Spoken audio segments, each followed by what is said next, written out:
focus this afternoon. After nearly 3 months of Russian opposition leader Alexie Navalny's poisoning case, the Putin administration has finally released a statement.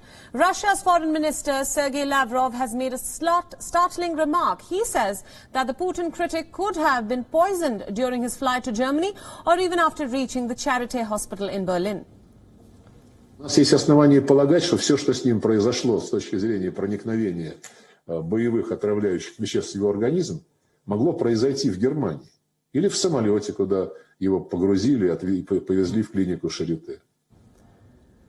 This contests the popular belief that Navalny was poisoned at a Siberian airport cafe, soon after which he fell severely ill during his flight to Moscow.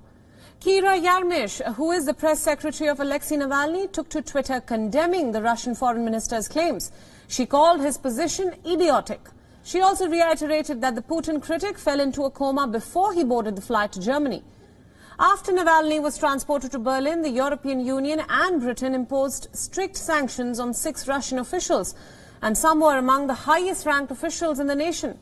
Lavrov has criticized this move against Russia and said that Moscow will respond with sanctions of similar nature on high officials in the European Union. Listen in. Ответы на санкции, конечно же, будут.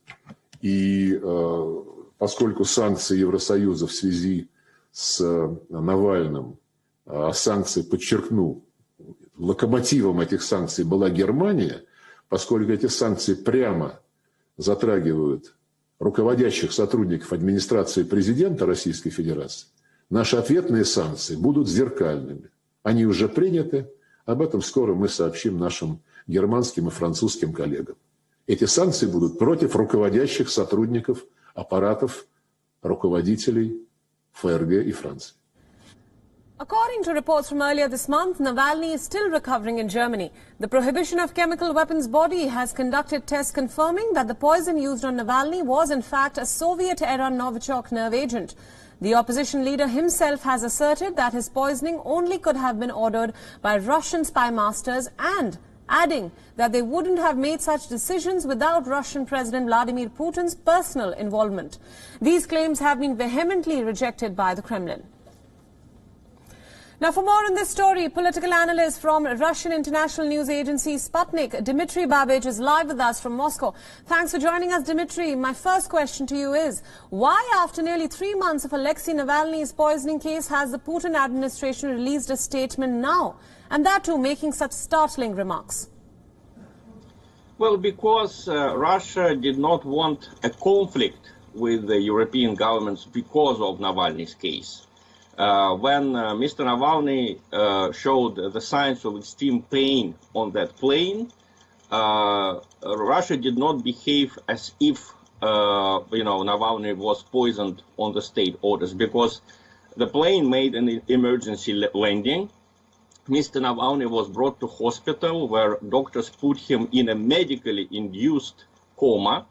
So this exposes the lie of Navalny's press secretary that he was in a coma. He was in a coma because the doctors, unable to determine why he felt such a pain, decided to put him in a coma so that he wouldn't die from a pain shock. And then in 2 days, as soon as it was possible to transport Mr. Navalny, he was taken to Germany. Russian government, despite the COVID, the COVID epidemic, there are no flights, official flights between Russia and Germany. Now Russia allowed him to be taken to Germany. So if Putin wanted to poison Navalny, first, he would not allow the plane to make an emergency landing so that Navalny would die on the plane. Second, Russia would never allow him to be taken abroad. That was a sign of trust of the Russian government in Germany's government. And there was a small actual error in what you just reported. OPCW, this Organization for Prohibition of Chemical Weapons, said that they couldn't determine which exactly nerve agent poisoned Mr. Navalny. They just said that it somehow belonged, I'm quoting them, seemed to belong to the same group as Novichok. Right. So basically the Russian doctors, when they examined Navalny immediately after his poisoning, they didn't find any poison in his body. Okay. So that's Mr. Lavrov. He's not the first to say it. said that when we transported Mr. Navalny to Germany, we have his biological materials in the hospital now. Mm-hmm. There were no signs of a chemical agent or other poison in his body. So why is Germany saying that he got poisoned by this military nerve agent is not clear. And the second argument, not only used by Mr. Lavrov, but many others, the nerve agent Novichok kills people immediately, dozens of them, hundreds of them. That's why Russia stopped producing it in the early 90s. Right. Dmitry, I'd just like to interrupt you there and just broad-base this argument a little bit. Now, Navalny's team, of course, insists that he was poisoned at the airport and that such a big nerve agent could not have been used without President Putin's knowledge. Now, of course, you have put your side of things ahead as well. But how will this war of words play out in the near future between the two sides? Well, Russia hoped, and I think it was a very stupid decision on Russia's side, Russia hoped that the United States is bad and Germany is good. You know, for many years, that was the official position, that somehow the United States is forcing Germany and other European countries to be hostile to Russia. Now it is becoming clear that this was a mistake of our foreign policy. Unfortunately, the hatred of European countries to Russia is ideological. There are absolutely no economic or material reasons for it.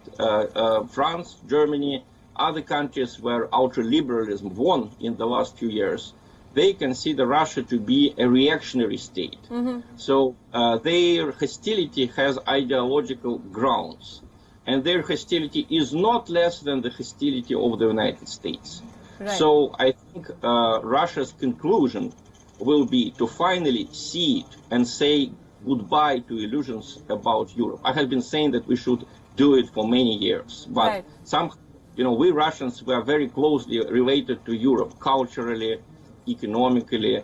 Russia is basically a European country by its ethnic origin and by its culture. So it is a very sad situation. It will end when the ideology changes in European countries, but right now, unfortunately, Europe is ideologically hostile to Russia. That's a sad truth. Right. Dmitry, my final question. Navalny remains a popular figure in the opposition, of course, and has garnered huge support in recent months. So what do you make of his political ambitions and his future? Well, unfortunately for him, I can tell you as a person who interviews a lot of people in Russia, including in opposition circles, his popularity is down. Because when people saw that he was met with a motorcade in Berlin at the moment when Russians were not allowed to travel to Germany, when he had meetings with Angela Merkel and other leaders, everyone understood that actually he was a puppet in the hands of foreign leaders. He doesn't care about Russia, Mr. Navalny. He wants to live a nice life, and he has support of powerful Western figures. So let him stay with them and not with his people. Right. All right, Dmitry, thank you so much for joining us on this broadcast and for all your opinions on this story.